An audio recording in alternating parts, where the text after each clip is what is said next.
This is Swipe from the CES in Las Vegas. On the show this week, drones in the desert, the flying machines racing around Nevada. We meet the smaller companies you probably haven't heard of, showing off their tech in Vegas. And the screens coming to your home soon. Thinner, bigger, and cooler than ever. The news you need to know from CES in our roundup of the week. Hello and welcome to Swipe from the Consumer Electronics Show, CES as it's better known. A vast array of tech, probably the biggest in the world, here in Las Vegas this week.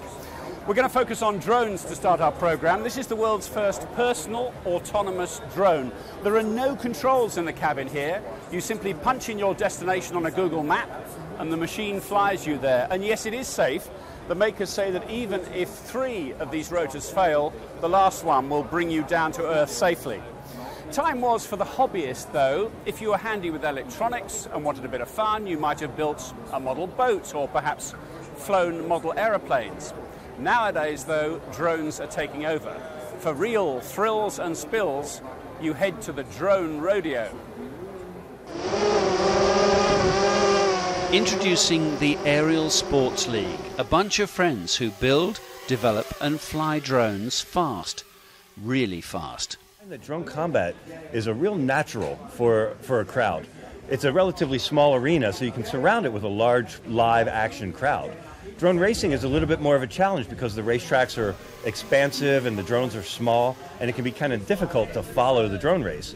But we found ways to make it more spectator friendly by containing it, by sometimes bringing it indoors, making the racetracks a little smaller, and of course by lighting up the drones and making them much more highly visible. The pilots have found that flying by eye alone didn't give them the split-second control they needed to maneuver around the course, so many now use goggles with a radio feed from an onboard camera, so it's as if they are in the drone. As the Nevada desert weather worsened, with unusual wind and rain, next a chance to see a drone fit for the family. Click this button once, and the drone will take off and then hover and wait for my orders. It's a bit windy today, yep. Okay, and then let's go for a quick tour.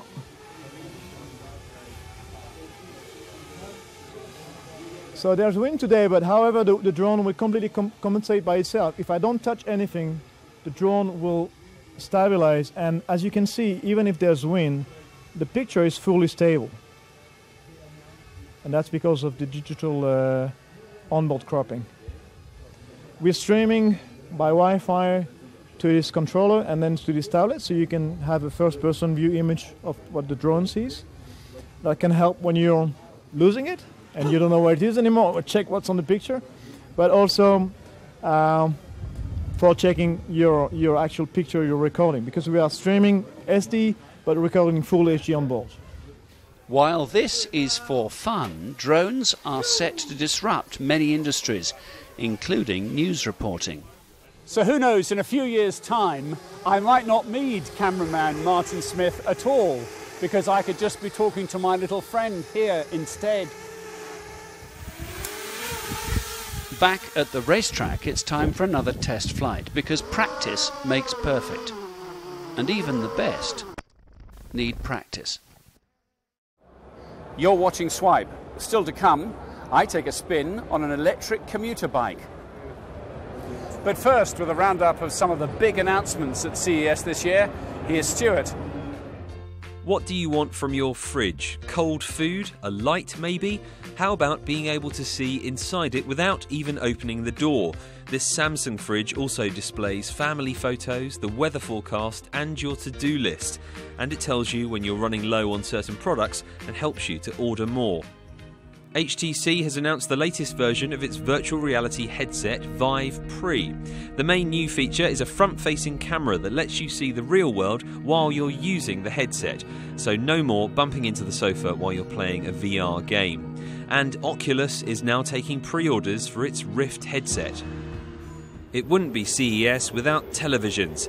Samsung announced its SUHD range. It's not clear what the S stands for, Samsung, but these ultra high definition televisions are between 49 and 88 inches across and can display 1 billion colours. Sony, Panasonic and LG were also showing off their latest inventions, featuring curved, thinner, bigger and even translucent screens. Havoc to all fighters. Align on Vector 39er. Stick around for our games review, where you can see some of the big VR games due out this year. But first, watch this. 2 of the interesting inventions I've seen at CES this year. There are lots of electric vehicles at this year's CES, but this is the most fun I've seen so far. Personal electric scooter designed for the complete novice from GenZe. Generation Zero Emissions. It's got quite a little bit of acceleration and the battery will last 45 kilometers before needing a recharge. Very easy to drive. They've given a huge seat here designed for the novice rider, somebody who isn't getting on and off motorbikes all the time. No passenger envisaged in this model. Instead, this sort of storage bin here, which can have a lockable cover, is designed for your gym kit or maybe doing that little bit of catch-up shopping. So on you go. The screen here gives you all the directions and the navigation you need, and every little bit of detail about this bike is being uploaded to the cloud, so you can check where it is and in what condition it is using your smartphone app. This is MOVI. This is the new video camera from Livestream. It records and/or streams video.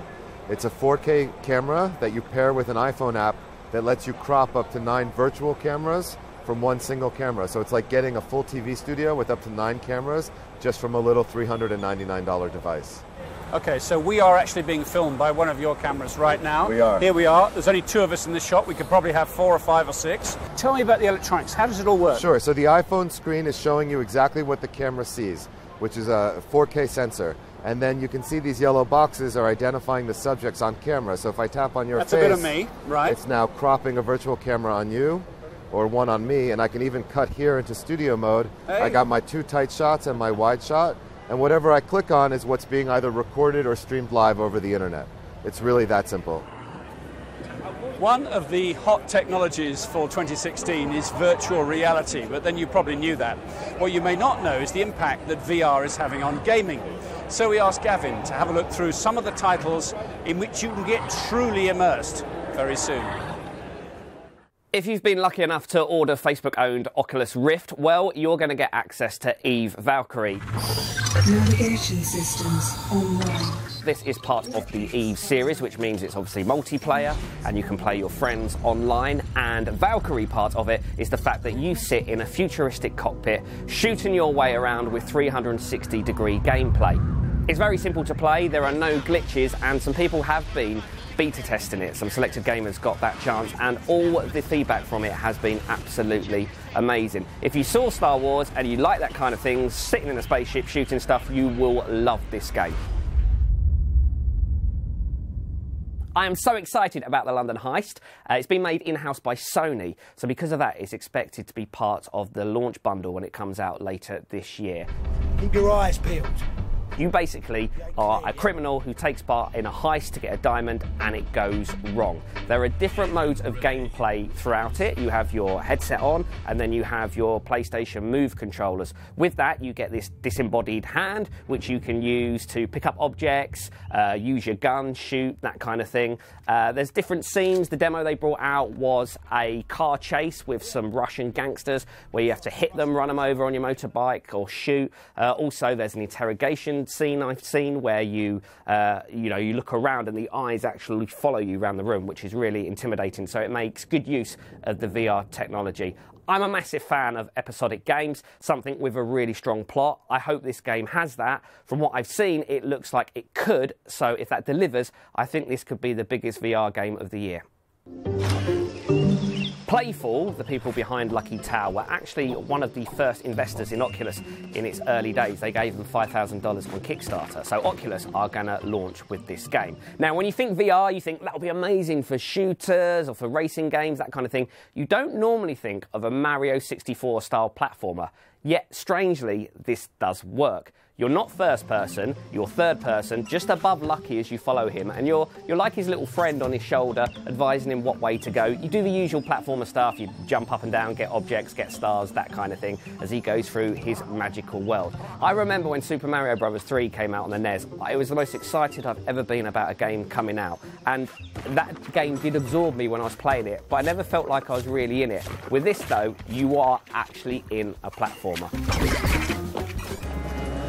And that's it from CES. Take a look at Sky News on mobile for some bonus features from this week's show. From Las Vegas, goodbye.